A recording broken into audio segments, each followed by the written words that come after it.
This video has metabolic finishers 1 through 5.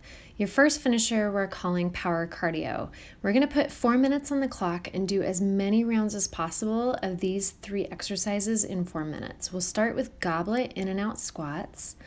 From that exercise, set the dumbbell on the floor and that dumbbell will become your hurdle.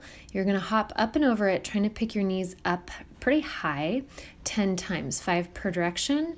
And then you're going to go 15 high knee jogs in place. As soon as that's done, immediately go back to the goblet in and out squats.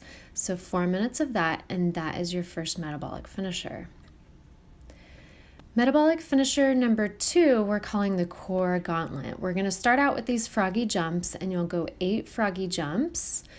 It's more like a plank or push-up position. You're hopping your feet forward on the outside of your hands. Then we're going to turn that same motion into more of a bear crawl jump, where you hop your knees close to the floor, but they don't actually touch. From there, we're going to take that bear crawl position and start swiveling out one direction, kicking one leg all the way out to the side. We're going to go 8 total of that exercise. Then we're going to flip all the way over on your back, lift into a bridge position, and we'll go 8 total of these bridges with the crossover reach. So that would be your first round through. Your next round through, you'll count to 6 of everything, and then 4, and then 2. Metabolic finisher number 3, we're calling it complete chaos. So we're doing bent over rows first. We'll do 20 seconds of bent over rows. Then you'll take a 10-second break. This is where using an interval timer app is really handy. You'll take a 10-second break here, catch your breath. Then you'll get in position for doing 20 seconds of regular push-ups. So find your push-up position, see how many push-ups you can get in 20 seconds. If you need to do these elevated with your hands on a bench or a chair, please do.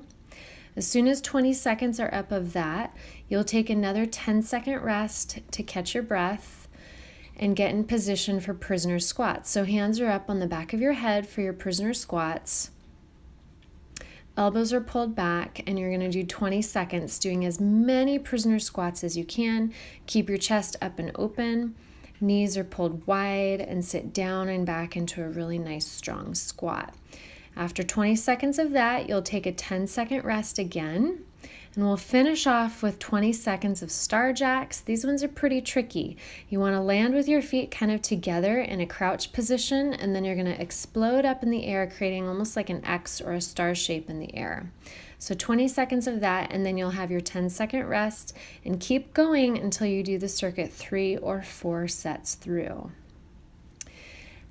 Number 4, we're calling the dumbbell or kettlebell dream. You can choose a dumbbell here like I'm using, or you can also hold a kettlebell, which is a little bit more natural. We'll start with these kettlebell swings.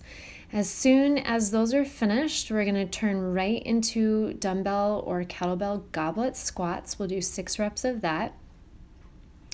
As soon as the goblet squats are finished, we're going to do a squat to chopping lift. So lower it down by one ankle, lift it up across your chest and then out over one shoulder. We'll do 3 on one side and then 3 on the other side. Make sure when you lift across that you don't arch your back. Keep your back very neutral. As soon as those are done, we'll get in a bent over position. You're actually just going to pull your weight with both arms straight up to your chest and do 6 reps of that. This whole circuit you'll be doing 4 sets through. So as soon as you finish your rows, you're right back to the dumbbell swings. Number 5, we're calling the strength ladder. It's very basic, but also very challenging. You're going to start out with 3 burpees and then go right into 3 push-ups. As soon as that's finished, you're going to start to work your way up in reps. You're going to do 6 burpees this time around, and then you'll do 6 push-ups, and you continue working your way up in reps, counting by 3s until you get 12 of each, and then work your way back down. So now I'm doing the 6 push-ups. The next round it would be 9 and 9. Okay, so that is the strength ladder, and that's the final metabolic finisher on this video.